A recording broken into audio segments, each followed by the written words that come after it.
Coming up on OC News, Democrats are celebrating after big wins in Virginia and Kentucky. What can we learn going into the presidential contest? A bloody ambush leaves 9 Americans, including women and children, dead in Mexico. We'll have the latest. And a Cal State Fullerton athletic team takes home a first, and it's a big win. All these stories and much more. OC News starts right now.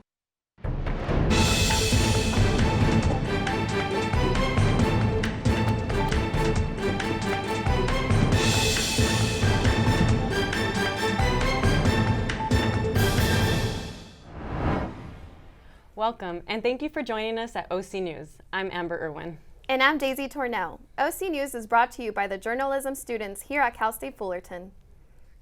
It is less than a year till the 2020 presidential election, but citizens have already started hitting the polls. Our reporter, Mackenzie Quinn, has more on this day.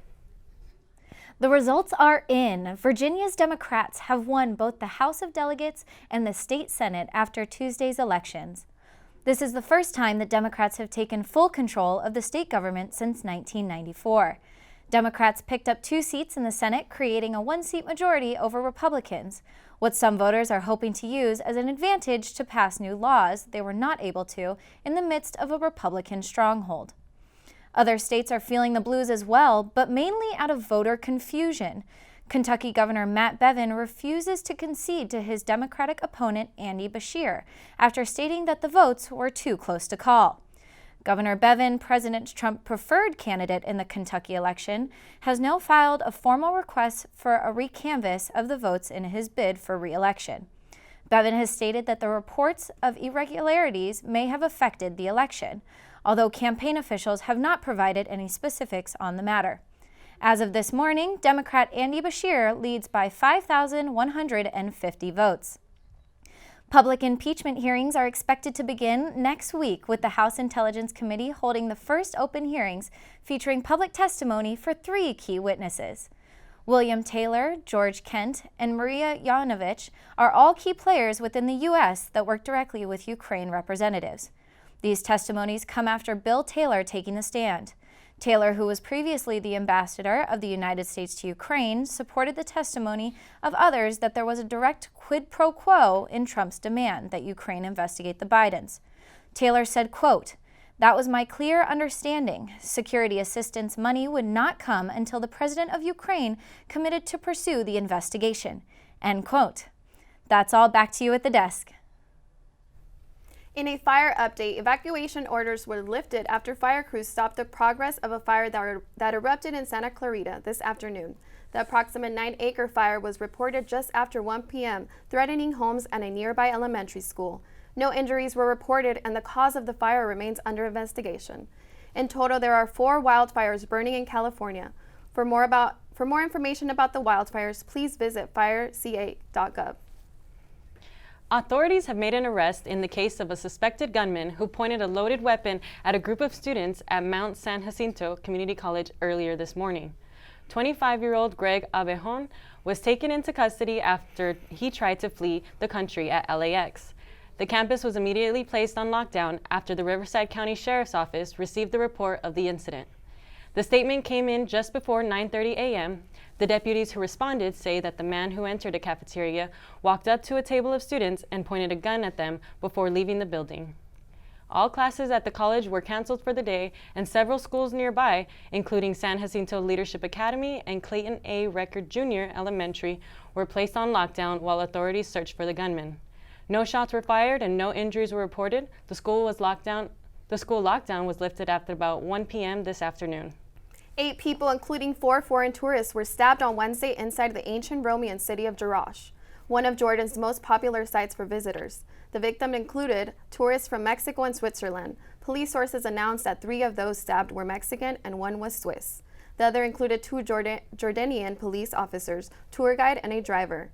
2 of the 8 that were injured were flown to Amman with serious injuries, but then their conditions were soon upgraded to stable. According to Jordanian Health Minister Saad Jabbar, the rest had injuries between moderate and slight. According to sources, the attacker, a 22-year-old, was arrested at the scene and was believed to have acted alone. Coming up next, find out what happened to 3 women and 6 children in Mexico. Angels acquire their coach, but they can retain their stadium? This more after the break.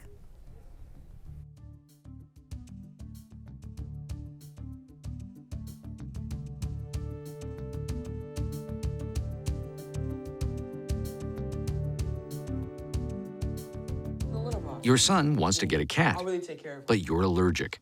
Do you A, prepare yourself,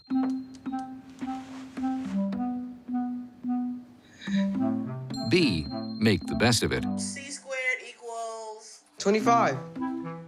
Good job. or C, find a loophole? When it comes to parenting, there are no perfect answers, but that's okay, because you don't have to be perfect to be a perfect parent. Teens in foster care will love you just the same. Now we go back to our busiest reporter, Mackenzie Quinn, to find out more about the world. Further assessment on the vicious attack in Mexico that left 9 members of a Mormon family dead reveals that the guns used in the attack originally came from the United States. With a history of U.S. government officials supplying the flow of firearms into Mexico from Project Gunrunner in 2008 to current day, it is no surprise that more than 150,000 firearms were traced from Mexican criminal and cartel members to gun stores and factories in the United States. With an increasing grip of organized crime on parts of the country, officials are unable to detect if the attacked family was involved in illegal activities. While it is rare for cartel members to open fire in broad daylight, the areas of Chihuahua and Sonora have faced an increase in conflict. 3 women and 14 children were ambushed in 3 different vehicles on Monday in the northern state of Sonora, stunning the nation. Several children were able to escape by hiding in the bushes for hours, waiting for authorities to rescue them. Tuesday, authorities announced that they had made an arrest, but did not release the name of the suspect. Opposition leader Fernando Camacho traveled to La Paz with plans to hand Bolivia President Evo Morales a letter demanding his resignation, but got stuck at the airport. Camacho said that officials barred him from leaving the airport for several hours as government supporters and oppositions clashed outside. Morales took to the streets, joining pro-government supporters and accusing the opposition of launching a rebellion and not cooperating with the recent election audit. Meanwhile, the Minister of Economy says that social benefits in the country were interrupted as protesters forced closure of state banks after Camacho urged supporters on Monday to peacefully jam government institutions. Camacho stated that even though he was unsuccessful in his efforts to see Morales, he will continue to return to La Paz every day until he can enter the government palace. Well, that's all for this week. Back to you, Amber. Thank you, Mackenzie. Now, November isn't only about stuffing our faces on Thanksgiving. It's also Native American Heritage Month, and tonight our reporter Edwin Flores is live inside the TSU where a special Native American celebration will take place. Tell us what's going on over there, Edwin. Hey guys, we're just outside of Pavilions A and B here in the TSU where the Native American Heritage Month celebration and recognition is about to take place. Come on and follow me to inside the venue to see what's happening inside. So over here we have Elizabeth Alvarado and Joey Mitchell, President and Vice President of the Intertribal Student Council. So let's hear what they have to say. Hey guys, so what is the event about here today? Hi, so this is the 3rd annual Native American Heritage Month recognition and celebration. And the president's hosting this event also with ITSC, Intertribal Student Council. And we're going to have guest speakers, some Peruvian and indigenous food. We have some posters highlighting important members of the community. And we're going to have some dancing and singing traditional to the culture. And what's the importance of highlighting and shining a light on the indigenous people here? Well, these are the histories of our nations. Being able to highlight like contemporary and accurate indigenous figures in the modern day helps us, stay relevant as people who are historically tied to this land and stay relevant as and keep our issues relevant, remove us from myths and stereotypes that have, dominated the media about us. And so it helps us really remain very present in society, which we should be. This is the history of this is the history of the country we live in. We all benefit off of what happened and what was done onto indigenous people, and we owe it to them to just really understand the cultures understand the variance of the cultures, give it some kind of effort. Yeah, so that's what we're here for today. Okay, thank you guys. We're gonna head over and check out the refreshments and food they have here today. They have native and indigenous people's food. So right over here you can see they have the 3 butter salad. Looks really tasty, guys. They have cornbread as well.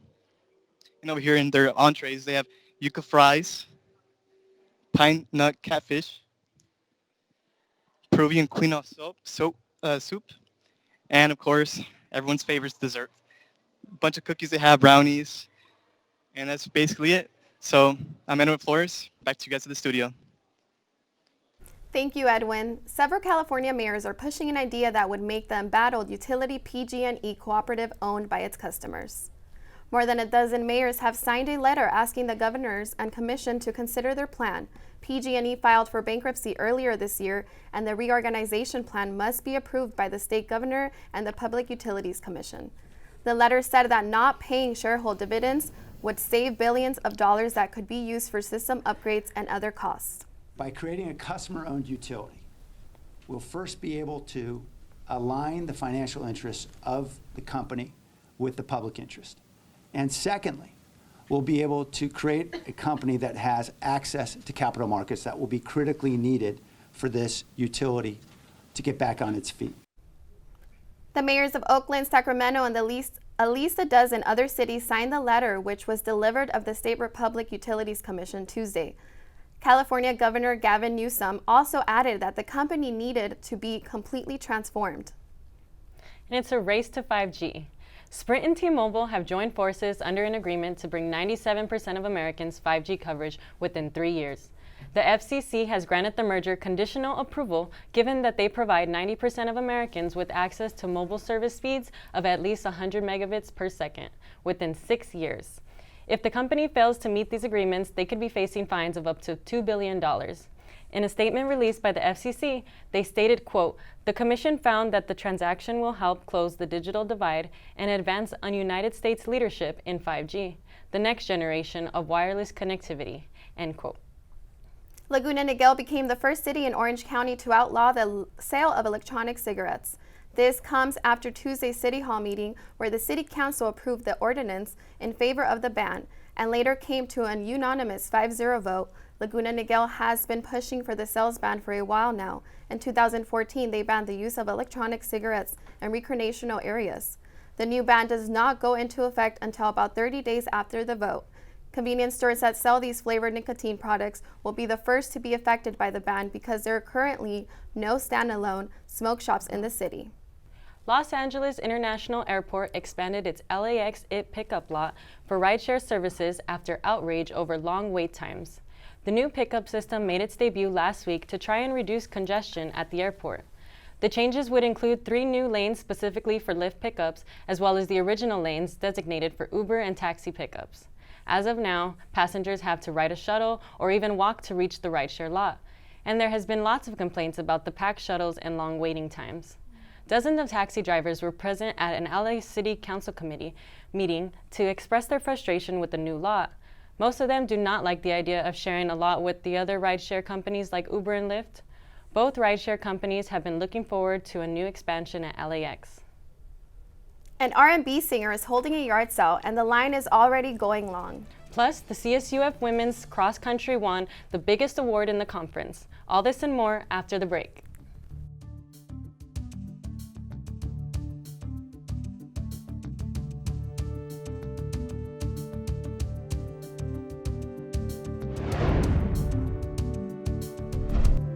My mother was always very familiar with her neighborhood, but one day she stopped at the stop sign for much longer than usual, and she didn't know whether she should go forward or turn, and she wasn't even really sure where she was at. It was very unsettling for her. I felt so much better after my son told me, "Mom, I don't want you to worry or be afraid. I'll be there for you and we'll figure it out." As there are many pro sports in full swing right now, we can't forget about our Fullerton Athletics. We send it over to Kyle Fulbright for an update on the Titan Athletics and much more.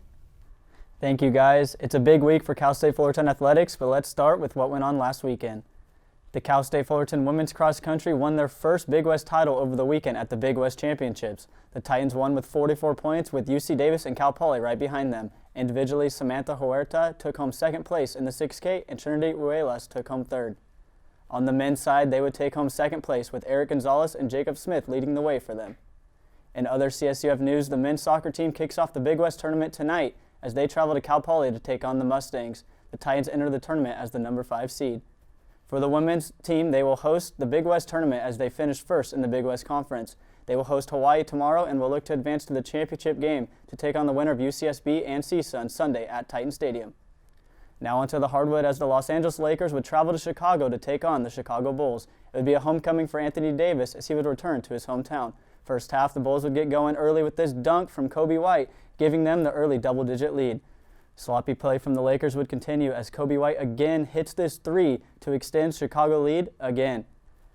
Now in the fourth quarter, the Lakers show why they are a top team in the NBA as Quinn Cook buries this three to put the Lakers on top. The Lakers would complete the comeback, go on to win by a score of 118 to 112. The MLB season may be over, but the news doesn't stop, as this week the Anaheim Angels will begin negotiations with the city of Anaheim for a new stadium. On November 15th, the Angels are expected to pitch to city officials to keep the team in Anaheim for the long term. That's all I have for sports. Back to you guys at the desk. The line to Chris Brown's yard sale has grown tremendously, and according to a few shoppers, the wait in line was worth it. The singer dropped a flyer on his Twitter and Instagram Tuesday promoting his yard sale to his almost 89 million followers. The flyer included his address and the times the sale would run. Brown said that the sale would, quote, featuring significantly marked down high-end designer items, end quote. One shopper said he spent nearly $500 on vintage items. Another shopper claimed his haul was worth probably around $3,000 of shoes when he only purchased them for $600. The singer himself is not at the yard sale, but it's going to be going on until 7 p.m. tonight. So if you happen to be in the area, run on over to Chris Brown's yard sale. While fall brings the return of pumpkin spice and everything, I had the chance to check out a real pumpkin patch in Irvine. Here's how it went. Fall is here, and you know what that means. Pumpkin patches are near. Hey everyone, it's Daisy Tornell. I'm here at the Tanaka Farms Pumpkin Patch. This happens every year and includes many family activities. Let's check it out. The pumpkin patch includes many attractions from corn mazes, a wagon ride, and even a petting zoo with sheep, goats, chickens, pigs, and llamas. Photo stations are even provided for friends and families to take pictures throughout the farm. And of course, I had to get a picture myself. I'm really excited about the wagon tour. They got a tractor pulling the wagon. I love pumpkins. Halloween is my favorite season. I love fall, all the colors. So amazing. Let's not forget about my favorite attraction. 3, 2, 1. Yes, that's the pumpkin cannon. Everyone can enjoy this event throughout the month of October. And if you miss it, don't worry, there are activities going on year-round. I think my favorite part about the pumpkin patch is just walking around and just seeing everybody out in the pumpkin patch and actually seeing pumpkins on the vine.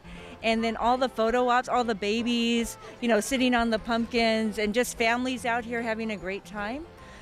Every season is different here at Tanaka Farms. During fall, the farm grows and harvests pumpkins, beets, carrots, corn, buttersquash, and much more.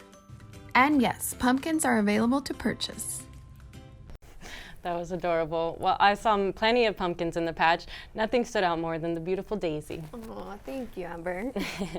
That's going to be it for us today, Titans. But before we go, we want to say happy birthday to our best and only One Director, McKinley Bundick. Happy birthday!